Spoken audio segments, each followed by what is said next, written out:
Chapter 22. The next 2 weeks passed in a whirlwind. In spite of my little display of weirdness that Tuesday in class, I showed up at practice on Wednesday afternoon as if nothing had happened. Maybe nothing had. I was just being me. I'm not sure what others thought. They said nothing about it. So, like all other team members, alternates and regulars alike, I stayed every day after school to practice from 3:30 to almost 6 o'clock. I still couldn't get over the fact that I was part of the team.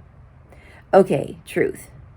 There was the team, and then there was me. And we were in the same room, but we weren't quite a team.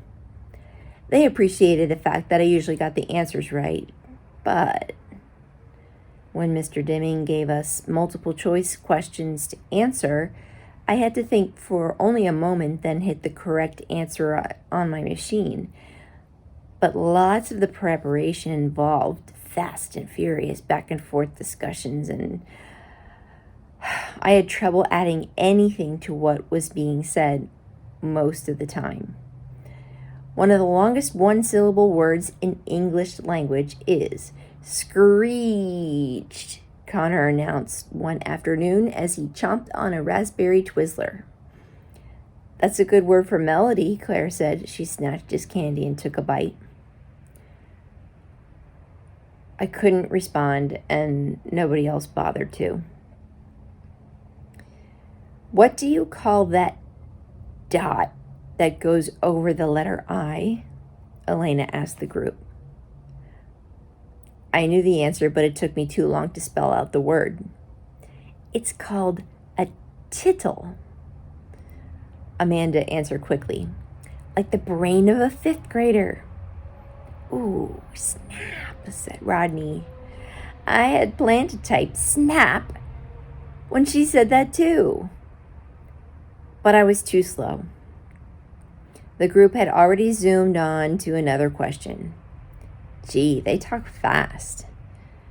Who was the first child born in the American colonies? Rose asked, reading from a huge stack of 3x5 cards in her hand. Virginia Dare, Elena answered. Okay, my turn. She flipped through her own cards, color-coded. Who was the first Miss America?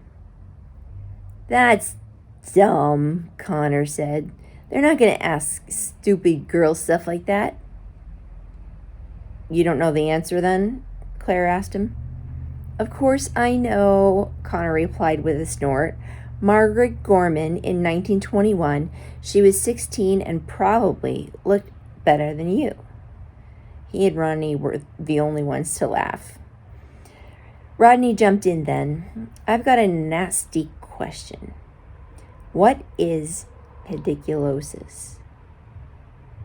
Without missing a beat, Rose answered, we've got a scalp full of head lice. Ew. You know that from personal experience? Of course not. I was just looking for a hard word, Rodney told her. He and Connor didn't laugh that time. You want a hard word? I've got one, Amanda told the group. What is hexadactylism? Hexadactylism? Hexadactylism. You're right, Amanda. That's a hard word. Mrs. Henry's like, hexadactylism. You want a hard word? I've got one, Amanda told the group. What is hexadactylism?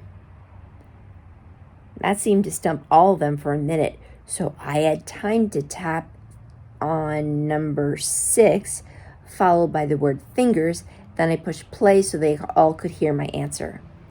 Good job, Melanie, Elena said. How does she know all this stuff? Claire whispers to Rose. She's smart, Rose said, flipping through more cards. But she'd look odd on TV, don't you think? Claire continued as if I couldn't hear her.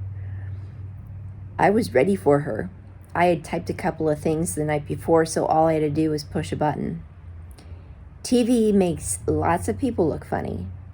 I had the machine say, maybe even you, Claire. Oh, look who's got snaps now, Connor hooted. Good one, Melody. If I could have danced, I would have. But as quickly as that moment happened, it disappeared. The team zipped on at rocket speed, feeding off one another's knowledge and skill. At the rate they were going, there was no way I could jump in quick enough.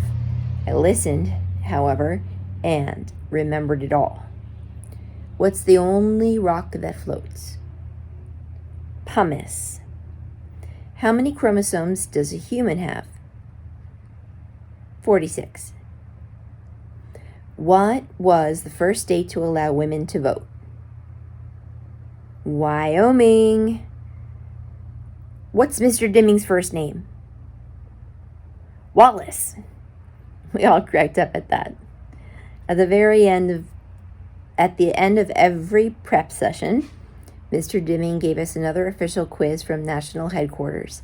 Since those always consisted of multiple choice questions, I always did well, but I wanted to be like the rest of them as we studied.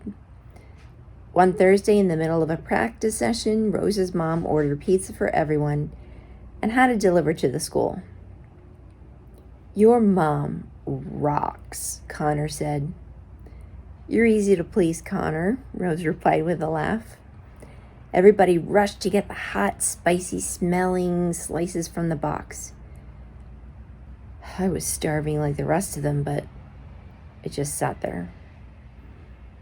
Don't you want some pizza? Elena asked me. I'll go get a slice for you. She never said much during the practices, but she took lots of notes, and she usually scored pretty high on her practice quizzes. Not hungry. How could I explain to her that without Catherine or my mom or Mrs. V, I wasn't able to eat? I had to be fed like a baby, and I made a mess even then. When my mom came to pick me up, she asked me if I wanted to stop by Pizza Hut on the way home. I just shook my head.